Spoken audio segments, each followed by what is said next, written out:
Alright, hello! In this presentation, we will discuss the analysis and prediction of flight ticket prices. Here are the steps of our presentation.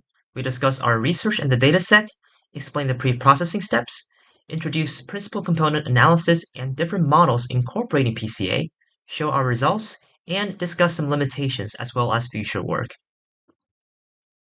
So our main goal is to develop data-driven methods to predict flight ticket prices.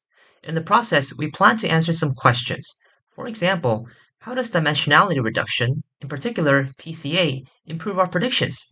Also, which methods are acceptable in terms of both generalization and interpretability? Meaning, apart from predictive performance, can we see which features are more influential than others? Our dataset comes from Kaggle's comprehensive flight data scraped from Priceline.com, an online travel agency. Our response variable in the dataset is the ticket price, and we have a decent number of categorical and numerical predictors. Now we explore some of those variables. The distribution of the ticket price was highly right-skewed, so although most flights were below around $3,000, some ticket prices were much more expensive, as seen from the outliers. When comparing the predictor's travel time and total stoppage time against features like number of stoppages, which only contain one-digit numbers, we can clearly see there is a huge gap in the scales. This makes the data sensitive to PCA, as well as some machine learning algorithms, such as K&N regression, which provides the motivation to apply scaling prior to modeling. Although most predictors have low correlation, some variables, such as the number of stoppages and travel time, have high positive correlation. And it makes sense intuitively, since more stops implies you are traveling longer. So there were some collinearity issues, which provided some motivation behind the implementation of PCA. In data pre-processing, we follow our step in this order: data cleaning, splitting, scaling, and encoding. For data cleaning, we perform three major imputations to the data. First, we calculate arrival time information using existing data. Second, to address missing data in arrival date, we employ a random forest classifier, imputing values based on all other predictors. Additionally, we conducted a data consistency checks for the dataset, leading to the removal of approximately 120 records as they are recorded incorrectly. Following the cleaning process, we proceeded with data splitting, reserving 80% for the training and validation. We also performed standard scaling on numerical features and one-hot encoding for categorical variables.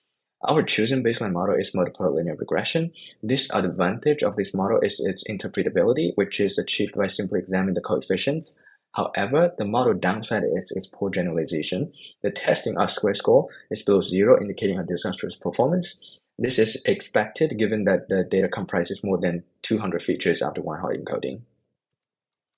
That's the rationale behind our decision to apply PCA to reduce the dimensionality of the data. After applying PCA, we found that first 30 principal components explain 90% of variance in the data. We'll use these components for training the advanced models. To interpret the model in terms of its original features, we decided to apply reverse engineering to PCA. This technique is based on understanding the PCA is merely a data transformation process. We'll go through 5 steps, which include obtaining the PCA coefficients, getting the PCA loadings that explain the contribution of each original features to each PC, performing the dot product between them, and then sorting the results. Through this process, we will understand how each original features instead of principal components contributes to the prediction. And this is the flowchart of our project pipeline. The advanced model we trained, including PCR, K&N, random forest, gradient boosting, and support vector machine. So we then use K&N for its ability to handle nonlinear patterns, employing PCA to mitigate its high dimensionality limitations, though interpretability remains the issue here. We then selected random forest regression for trials due to its ability to handle complex patterns and overfitting control. We then find travel time and 2 stops as significant features here. So similarly, gradient boosting was employed for its bias reduction and variance control, also highlighting 2 stops and travel time as key predictors here. And the new techniques we're exploring here is support vector regression, which adapts SVM for continuous outputs. So SVR maps data into a high dimensional space and finds the best fitting hyperplane. It focuses on minimizing errors while allowing some deviations with a tolerance margin defined by the epsilon. By balancing model complexity and data fitting, SVR efficiently predicts continuous output with high accuracy, handling both linear and nonlinear relationships. So we chose SVR here primarily due to its ability to handle nonlinear patterns and its robustness against overfitting. So after SVR applications, we analyze the feature importance here.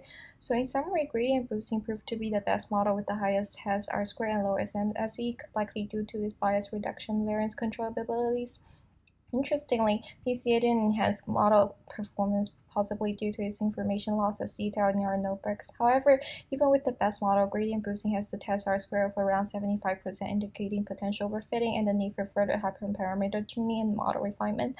Notably, models like random forest and gradient boosting require a lot of training times, and our future work will focus on addressing expanding the data sets and more features that are much more relevant, and also experimenting with more complex models and also adding permutation importances.